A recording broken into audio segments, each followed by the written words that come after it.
Всем доброй ночи. Итак, друзья мои, недавно я сняла ролик, где еще раз подробно объяснила, что такое порча и каким образом наводится. Я и о порчах, и о чистках, и о разновидностях, обо всем уже столько раз снимала, мне кажется, что разжевала все и разложила по полочкам. Но в любом случае, время от времени нужно обновлять кровь и более таком в широком понимании рассказать и раскрыть определенные темы. Чистка. Как происходит чистка? Как происходит вообще убирание порчи? Каким образом это все происходит? Порчи, как и проклятия людей, как и блоки, как и закрытые дороги и прочее, естественно, разные, разного типа и наводятся по-разному, и причины у них разные. Есть люди, которые пострадали из-за своей глупости и наивности, получили это, потому что сделали добро человеку, а взамен получили очень страшную вещь. То есть человек узнал, что можно перетянуть удачу, что можно сделать крадник, что можно забрать здоровье, еще что-нибудь. Вот научили человека, и она взяла и сделала. Или там увела мужа, что-то начитала на нее. Это не самая страшная порча, потому что это сделано непрофессионалом. Но если это не убрать, со временем начинается, пускается такой механизм самоуничтожения. Вот я вам скажу такое слово «чары». Напускать чары. Может, слышали? Мы говорим о женщине, она очаровательна, да, чарующая, чары. Это определенный посыл энергии. Человек, изначально порченный, он натыкается на неудачу, он натыкается на отрицание обществом себя. Сейчас объясню, каким образом это происходит. Так вот, натыкаясь на неудачу, человек настораживается. Приходит вторая удача. Уже он начинает понимать, что у него какая-то черная полоса наступает. Третья неудача. И все. И процесс пошел. Запускается механизм самоуничтожения. Человек боится. Человек боится, человек ждет уже чего-то нехорошего. Человек ждет уже неудачи, и его оправдание, то есть его ожидания оправдываются. Извиняюсь. Эти неудачи начинают приходить в его жизнь друг за другом. И включается вот такой, знаете, как рычаг самоуничтожения, и это ведет человека к погибели.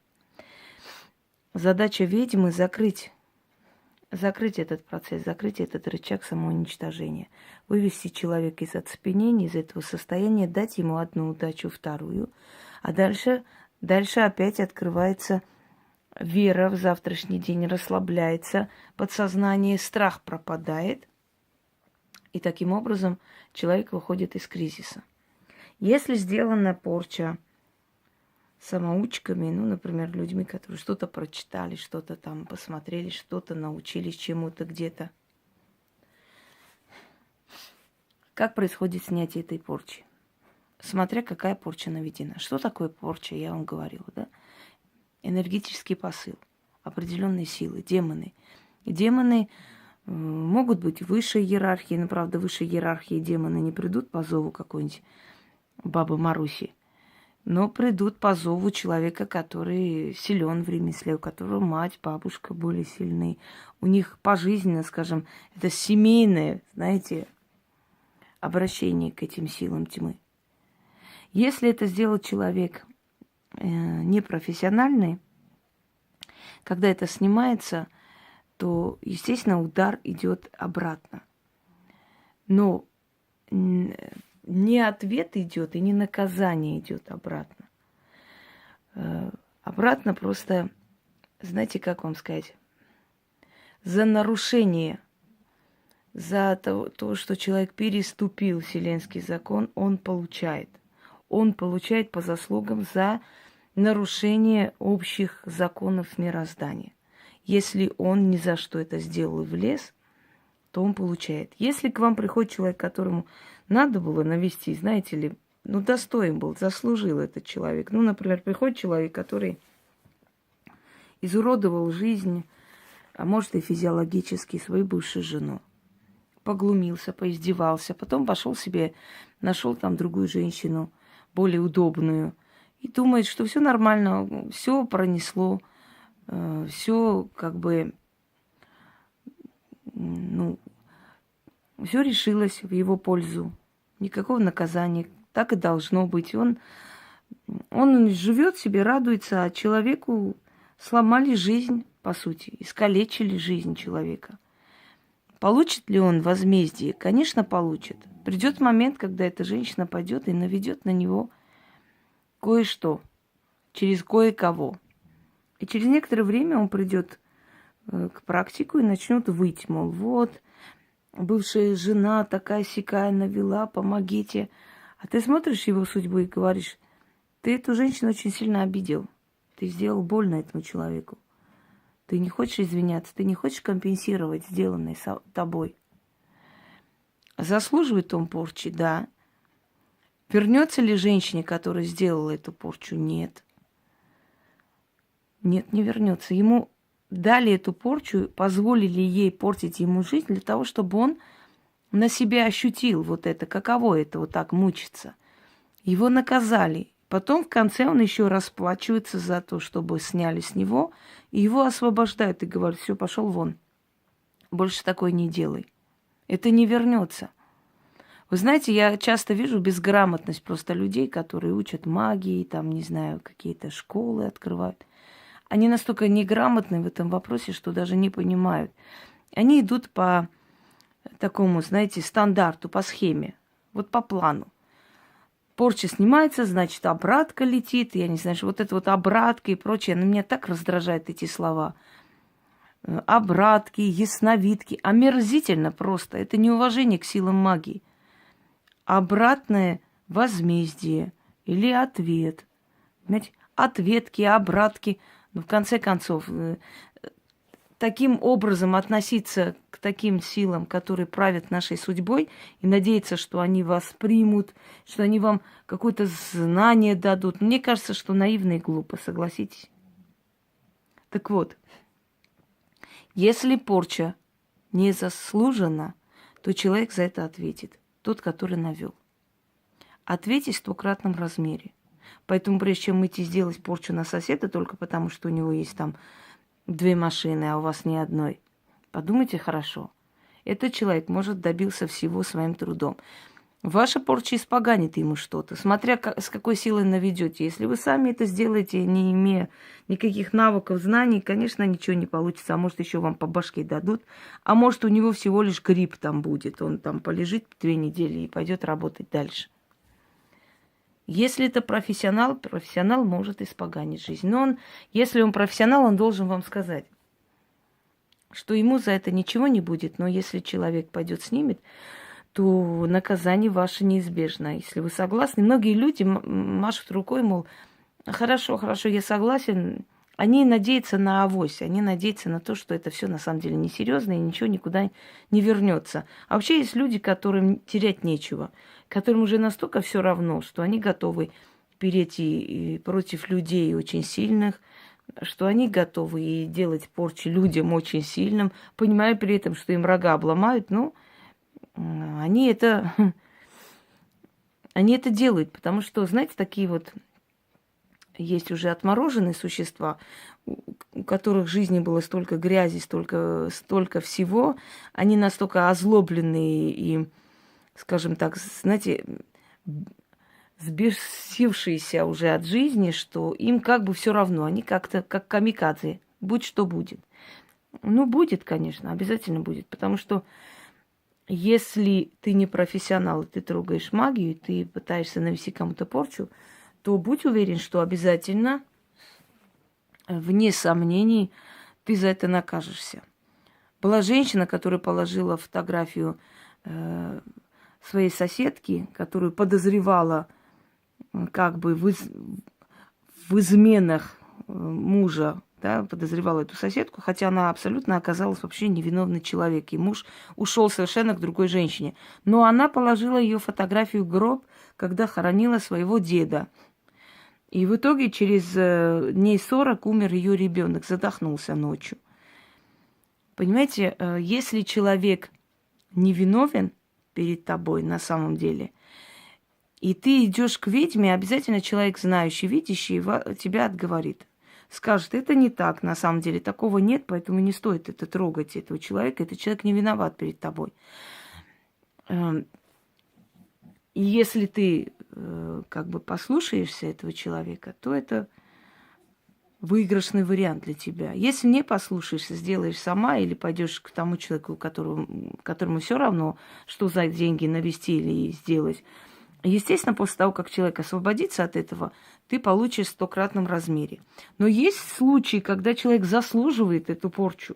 Уж не надо всем плакаться, вот бедный ты, несчастный. Есть случаи, когда человек заслуживает эту порчу. Ко мне приезжала женщина, я про нее говорила, вот воровка одна. Так вот, до того, как приехать, она не могла встать с места. Делала на нее жена ее любовника. И я в тот момент помогла и спасла. Она стала подниматься, ходить. Ну, конечно, потом ничего не подействовало. Это все было совпадение. И вообще мать Иисусия помогла. Мы уже это слышали. Так вот, она встала, как-то потом приехала сюда. И я поняла, почему на нее это наводилось. Точнее, я тогда тоже понимала, но я как-то не хотела в это верить, что человек способен на такие омерзительные вещи.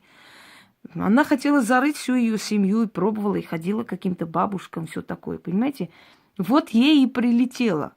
Что сказать? Было сделано ей все бесплатно. Потом она еще и обокрала здесь, забрала. Потом она еще и пасть свою открыла. Потом она бегала, онкологию лечила. В общем, уже от меня полученные, да, по башке. Теперь она выглядит как надутая свинья. Потому что у нее организм абсолютно испоганился, абсолютно в одиночестве. Любимого она лишилась, между прочим, которого я призвала к ней обратно, лишилась, естественно, и так далее.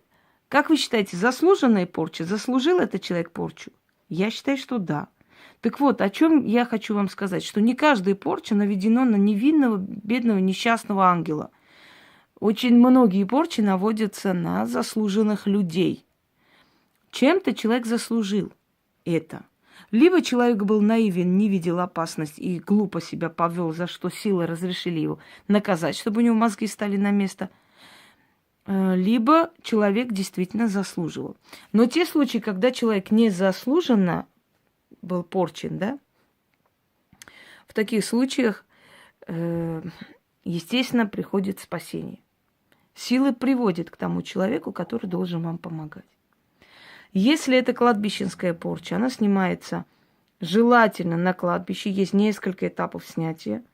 Я, конечно, видела там снятие порчи с МП3 бумагой, с белыми свечами, снятие черной кладбищенской порчи.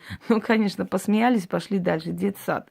Я думаю, что любой человек, который поддерживает такую хрень собачью, да, ну, не заслуживает даже вообще уважение в свою сторону, потому что адекватный человек понимает кладбищенскую порчу белыми свечами, какой-то бумажкой никогда не снять.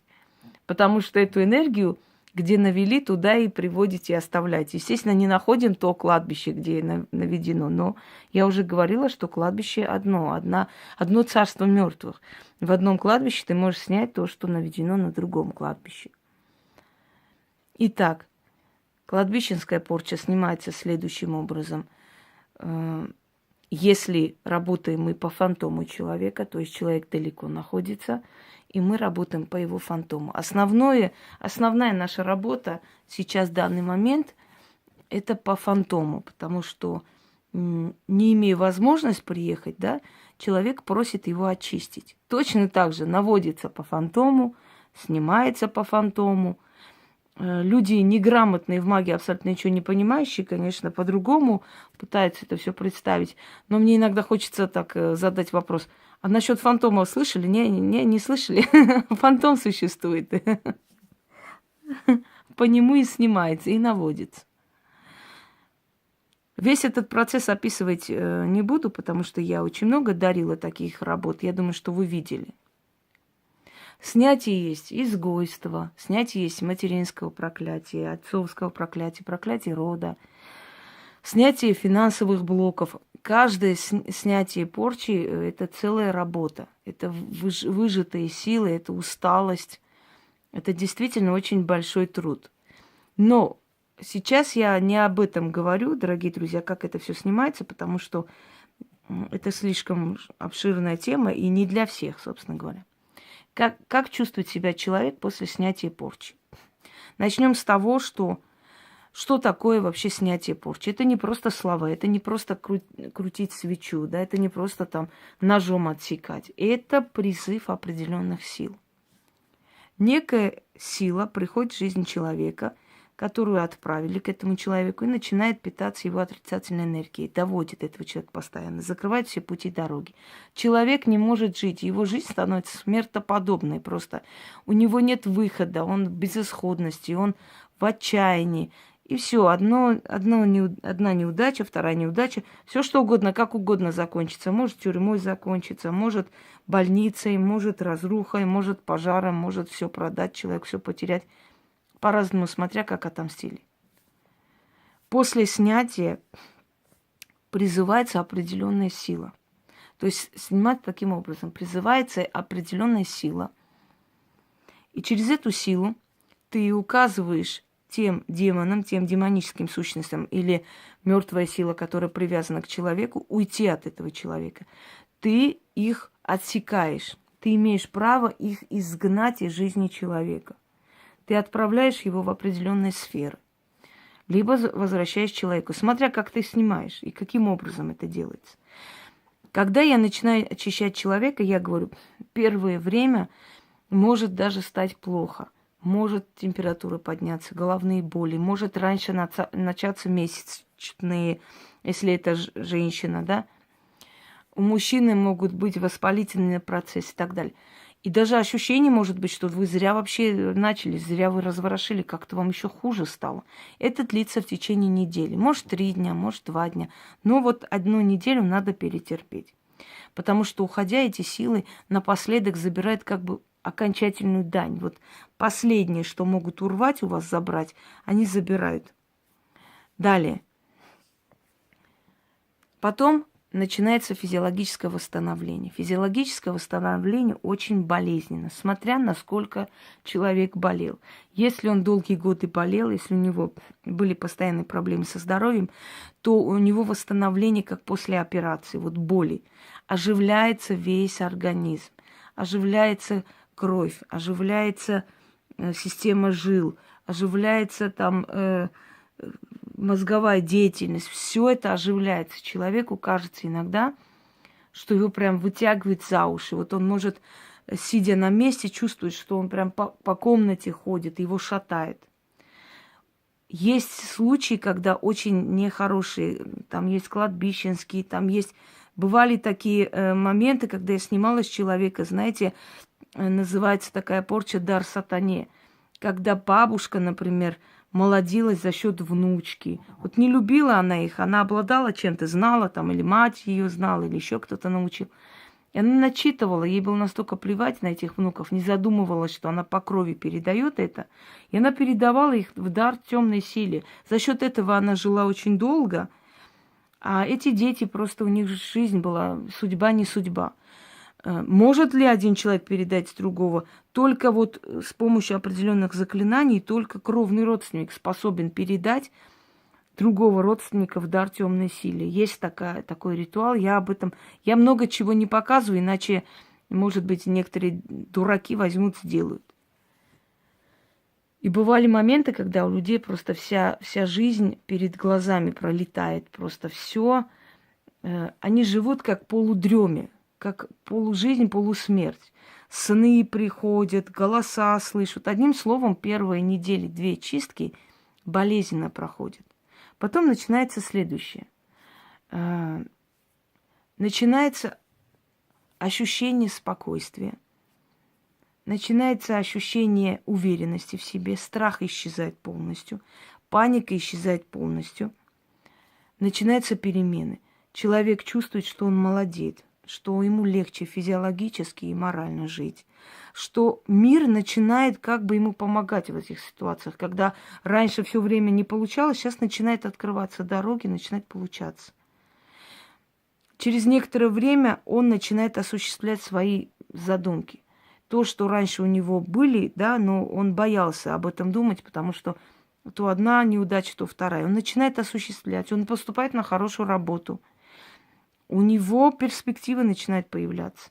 Я всегда говорю людям, которых чищу, всегда будьте на связи. Даже если я сразу не отвечаю, пишите до того, пока я не отвечу. Я отвечу через 3 дня, через 4, но я отвечу. Будьте на связи, потому что когда у вас все хорошо, и вы пишете мне через полгода, что вы знаете, Инга, я не хотела вас беспокоить, у меня все отлично, просто вы не переживайте. Я говорю, я не то, что переживаю, я просто пока с вами работаю, у меня забирается сила на эту работу, то есть она уходит. Только тогда, когда я закрываю эту работу, эта сила останавливается во мне. Все. У вас хуже не будет, но у меня сила уходит. Когда человек мне говорит о таких переменах, я ставлю человеку защиту, чтобы это не повторялось. И открываю дороги судьбы, чтобы впредь судьба любила этого человека. По-разному можно призвать в его жизнь благополучие. По-разному. Есть моменты, когда я прошу человека тоже кое-что провести, чтобы ускорить. Если человек будет здесь, я быстрее сниму. Но поскольку человек далеко, мне с его энергией работать тяжело. И поэтому немножко дольше длится. Бывают моменты, когда очень долго бывает. Бывают и такие люди, которым, понимаете как, мы проводники, мы не боги. Мы просим, мы обращаемся к этой силе, а делать или нет решает эта сила. И бывают случаи, когда очень тяжело продвигается, просто мы уже устаем пробовать одно, второе, третье, вот прям пробиваем и пробиваем. Не дано пока человеку избавиться, не дается нам. Но это бывает очень редко. Бывает, но очень редко. Следующий момент. Что я вам объяснила, скажем, практическую часть, да, как это происходит. Сейчас вам объясню в тонком плане, что происходит во время чисток с человеком. Вот у человека, еще раз показываю, есть такой кокон вокруг человека. Кокон. Это наше энергетическое поле. В этом энергетическом поле зреет наша энергия, то есть она усиливается. И она нас питает. Мы берем отовсюду положительное, этот кокон усиливается и передает нам энергию. Это наше энергетическое поле. Если пробивается энергетическое поле, заполняется черной отрицательной энергетикой. Наша задача залатать это поле, то есть очистить, сначала убрать эти демонические сущности, убрать и указать им дорогу обратно, не пустить, словами закрыть, но не только словами, дорогие друзья. Когда мы очищаем вокруг нас, мы призываем определенную силу. Они приходят, ну вот грубо, давайте я объясню. Вот вокруг вас демоническая сила, вы ощущаете тяжесть, вы не знаете этого, но они липнут к сердцу, они липнут к голове. Это постоянное выпивание ваших физических сил, ваших моральных сил. Они есть, вот облепили человека, и они его съедают много лет. Когда мы начинаем чистить, мы призываем определенную силу. Эта сила приходит, она начинает отрывать их и выкидывать, откидывать от человека, убирает. И человек чувствует физическую боль. Вот как, вот представьте, как пиявку, например. Ну, пиявка-то ладно. Вот я даже не знаю, какую-нибудь гадость, которая щупальцами цепляется, да, в вашу кровь, вашу кожу. И если ее отодрать, у вас останется шрам, у вас отдерется вместе с мясом.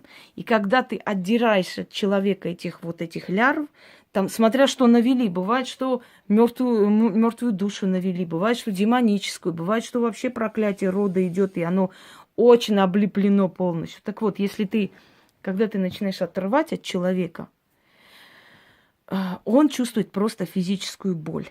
Его шатает, ему плохо. Это надо пройти.